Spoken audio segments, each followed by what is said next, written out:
Thank you very much. Thank you to the organizers of this event, Florian, for putting this together and for providing this prompt, which I was telling Siebrand was very stimulating, and I was kind of going cross-eyed thinking about how negation could possibly feature, function in Spinoza's metaphysics. So what I came up with, and before I begin, I'm going to just get a timer going to make sure that I don't go way over time.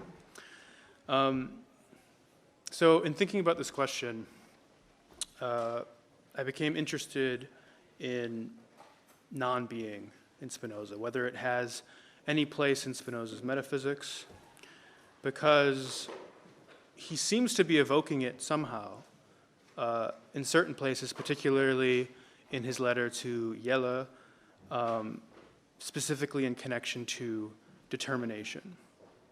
And obviously, Hegel became really interested in this question, so I thought it was worth pondering, especially since it seems very counterintuitive, this metaphysics of pure affirmation as we typically understand it. So the conclusion that I've come to, at least so far, maybe you'll convince me otherwise, is that there is something irreducible about determinations or about determinedness for Spinoza, which we can see playing a major role in his discussion of abstract universals.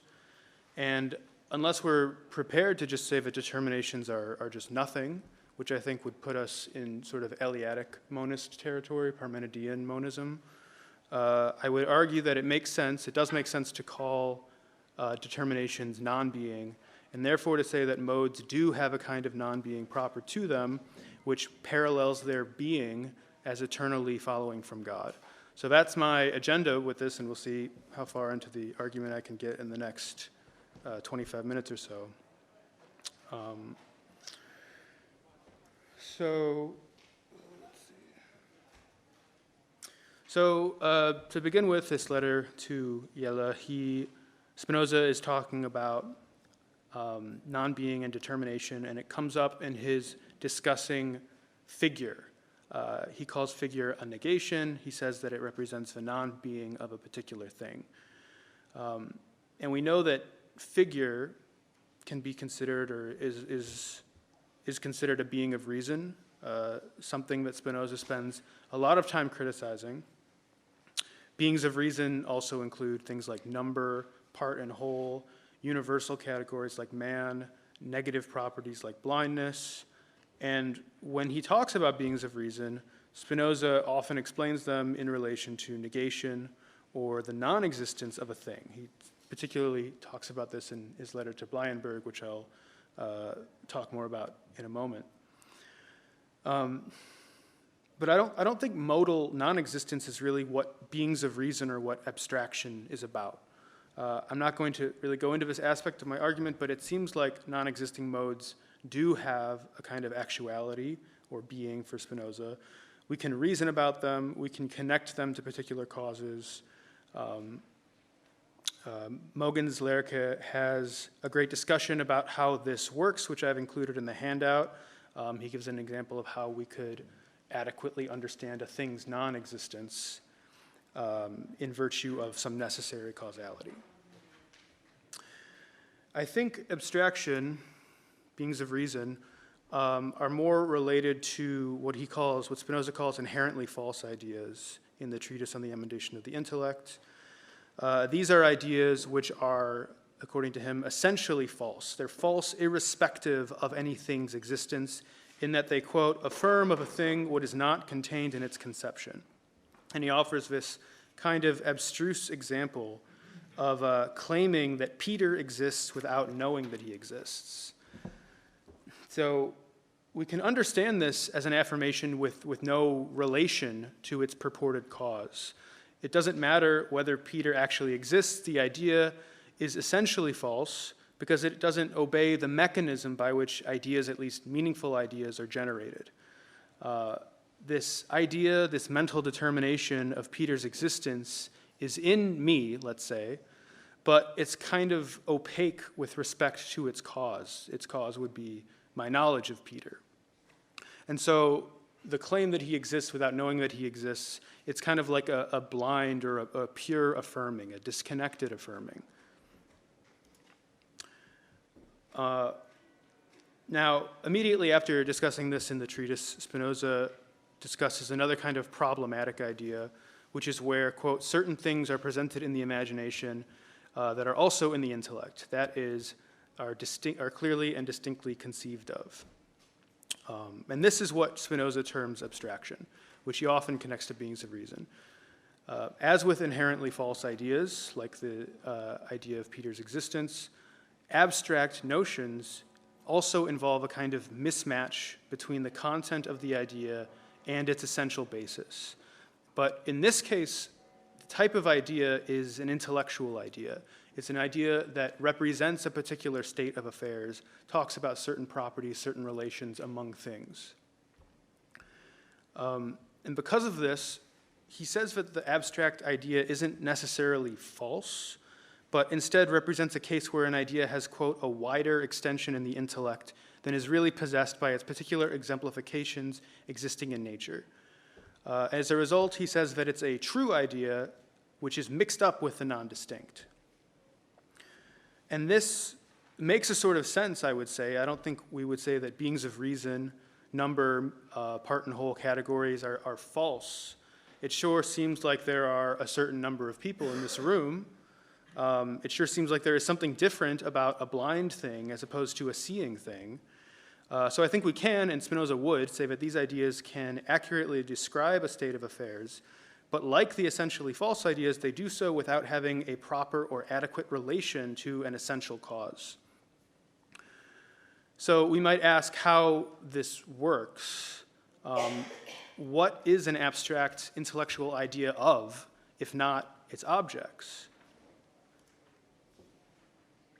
Karolina Hübner discusses this in a recent article on universals, which she says consist of, quote, a distributive relation between a universal idea and the set of actual essences to which it pertains. It's the idea of a group of common properties, which is actual insofar as the properties that are grouped together actually are properties of the things that they are grouping together. So I think that's simple enough, and I agree with her that beings of reason in this sense exhibit a relationship to the reality of the things that they're talking about. But what I would ask is, what aspect of that reality are they relating to, or are they kind of constituted by? So if we look at another example, the letter to Blyenberg, he talks about the abstract category of blindness. And he says that we generate this category by taking a group of things and comparing them. And that we make this comparison based on a single property, which is the ability to see. And that we get this property, we kind of latch onto this property based on the particular determination, or really he says the negation, of one of the things that we are comparing. In this case, the thing that lacks sight. So blindness, when we construct this category of blindness, and it's almost like it's like the idea of a set. A set is something that allows us to categorize a group of members, but it does that categorization, it does that grouping precisely through a notion which does not follow from their particular natures. A set works by ignoring everything about the members of that set, except whether they have the one abstract property like blindness, which acts as the category defining the set. And I think a similar logic applies to his explanation of figure in the letter. So my figure, the outline of my body, it perfectly corresponds to the physical existence of my body. It maps on to my body. But it does so exclusively in virtue of this one negative aspect of my body, which is the way that it's currently being determined, limited by other things in space. And as I'll discuss toward the end, I think that figure gets a little bit deeper into what abstraction really is about, because it seems to not be a universal thing. It's not a generalized notion. In fact, it's a hyper-specific notion. we can think of it almost like a set which contains one member, which is my actual body, right? The set does contain that member. The figure does correspond to my body, but it has no other reality in itself beyond this containment, beyond this correspondence. So the figure is, in this sense, a kind of abstract double of my body. It's spatial determination itself, but particularized. So I say that intellectual abstractions do have reality, but it's the reality of a thing's non-existence, its limitedness. And this non-existence is then projected outward, and in itself becomes a way of talking about things in terms of their non-relation to essence. And these abstract notions, therefore, they do have a reality insofar as particular things are unrelated to essence. I also think that abstraction can be applied in a different way to the affective component of ideas. And this is sort of what underlies our belief in things like our own free will, but I don't have time to get into that right now. Because I also want to talk about how all of this might apply on the ontological level with modal determination. And I think that we see a similar kind of doubling that I've evoked with the example of figure, again in his use of the terms res singularis and res individualis, or as I'll say, singularities and individuals. So he uses both of these terms to refer to particular things, and I want to argue that his use of each term is related to the things being as determined and therefore its abstractness.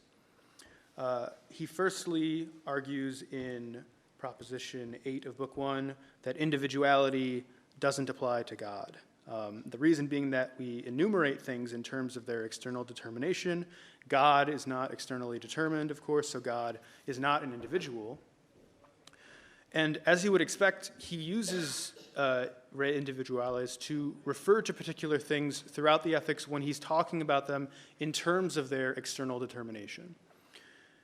Meanwhile, though, he also refers to things as singular, as res singularis, notably when he introduces finite modes in Proposition 25 of Book 1 as singular things with a determinate essence and existence, things which exclusively act or exist in virtue of another determinate thing.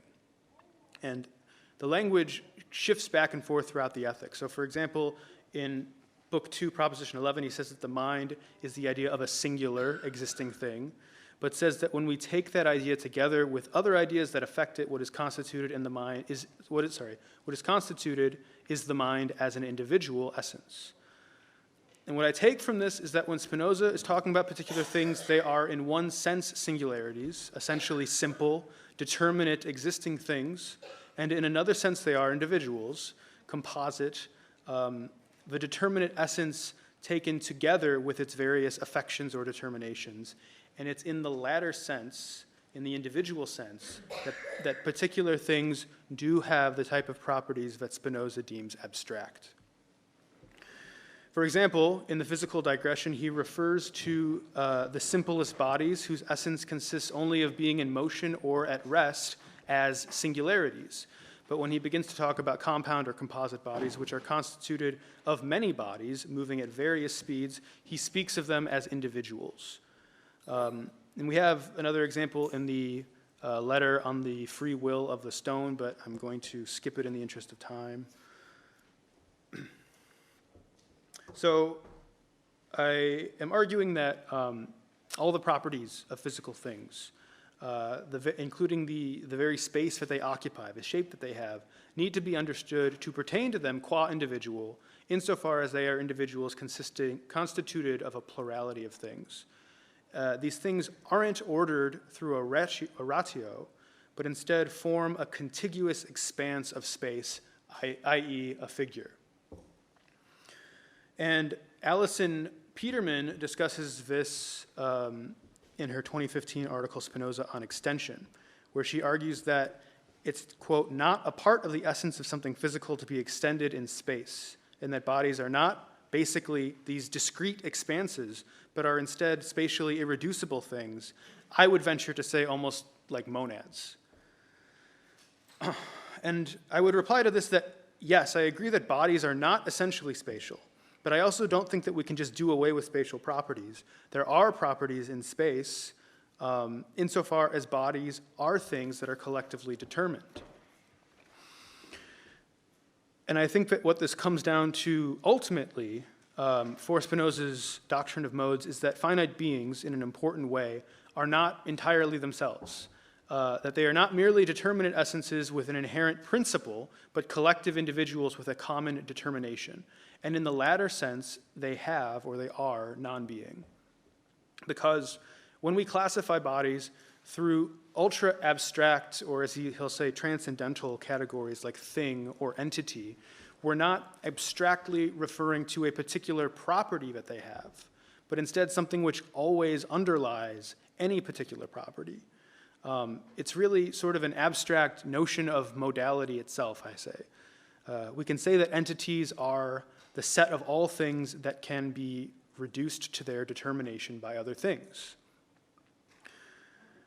And while we know that modes aren't self-sufficient, that modes are fundamentally determined and can be reduced to their determinations by other things, I don't think that that's really the issue. I think it's that this reduction can't be completed in a definitive way. If we take modes in virtue of their determination by other modes, it doesn't add up to a definition of anything. So while I can correctly, accurately, account for any property of a mode in terms of its affection, its determination by another mode, I can't exhaustively account for the mode itself. I can't fully reduce it to its determinations because we need God, we need the infinite, we need the immanent to explain these things. And that's great for Spinoza's monistic account of substance, but I think the flip side of that is that insofar as modes are particular things, insofar as God does have particular affections, it seems like we do have this lack of definiteness.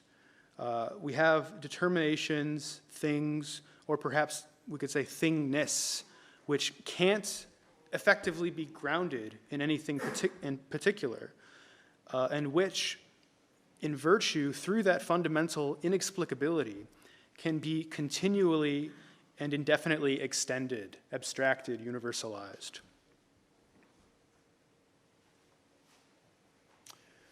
I think this can be best seen in Spinoza's discussion of transcendental terms in Book 2, Proposition 40, the first scholium. He says that transcendental terms, so entity, something, thing, are produced when the body, which is, quote, limited in the number of distinct images it can form, is overwhelmed. Our body, being determined in so many ways, has so many images produced in it that they become, quote, utterly confused, and the mind imagines the causes of these determinations, that is, the external world, confusedly and without any distinction, he says, and will, quote, comprehend them under one attribute, namely that of entity, thing, etc. So we have these transcendental, ultra-abstract notions, and we have them really because a body is always determined in an indefinite way. A finite body consists of infinite determinations, as he explains in Proposition 28 of Book 1, and this mismatch represents a kind of necessary indefiniteness, a kind of basic fundamental abstraction, which is prior to any particular determination that a body might undergo. So the ideas I have about reality are not merely the results of my being negated in a particular way, in virtue of a particular thing, but also in an indefinite way, in virtue of a non-finite set of things. And that results in an idea which can't be resolved into a clear and distinct image of any particular existing thing.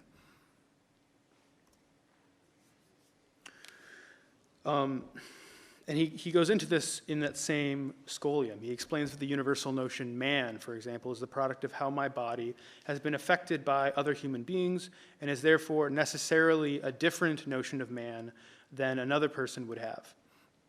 So the basis of these universal terms is really the fact that I am determined in an indefinite way. Each person has a particular notion of man, of entity, of figure, each of which represent a different universal collection of determinations. So just as God is modified in infinite ways. We as individual modes are determined in infinite ways, but that infinity has a different consequence for us as finite things. Our determination doesn't represent an accurate one-to-one reflection of God's infinity, of God's modification. We reflect that infinity as particular determinations, as indefinite collective individuals. So there is something, I think, irreducible about modes, and that is that they are necessarily indefinite. To me, to be a mode involves being essentially grounded in God, but it also involves being a kind of haphazard bundle, an arbitrary grouping together of distinct things. And this, to me, this latter aspect of particular things, is the sense in which particular things have non-being, that there is non-being in Spinoza's metaphysics. It's non-being in the sense that it's a direct consequence of his doctrine of being, which is infinitely modified substance. And it inverts the totality of substance by representing a particular incompleteness, a particular perpetual openness, which can thereby shift and expand, which can become increasingly general and abstract, so that it moves from a particular property, like the category of blindness, to the limits of abstraction, notions like entity or thing.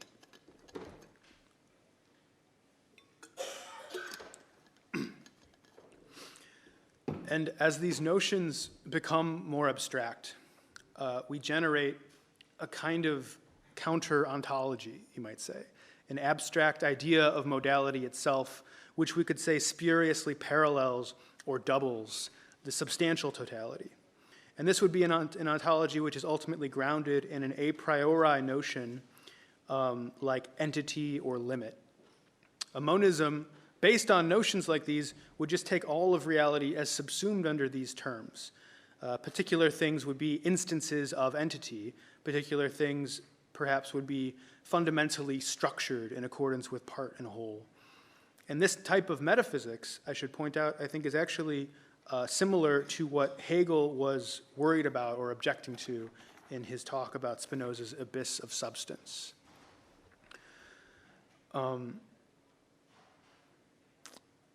And I say, as with Spinoza's account of being, his account of God, this kind of spurious or abstract monism that I'm talking about, this monism of non-being, is grounded in something that is effectively acausal.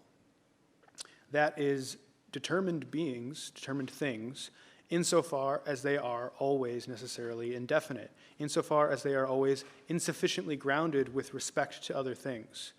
They are thus the abstract counterparts to a causa sui, where a substance is self-caused, determination taken in itself is, in a sense, irreducible to causality. And so it resembles that kind of causa sui, again, in a sort of spurious way. And through this pseudo-self-causation, through this notion of per se determination, per se existence or non-existence, we develop, or I think we could kind of spontaneously develop this monism founded in the irreducible indefiniteness of modes, in the inherent non-being of things, rather than the infinite being of divine substance.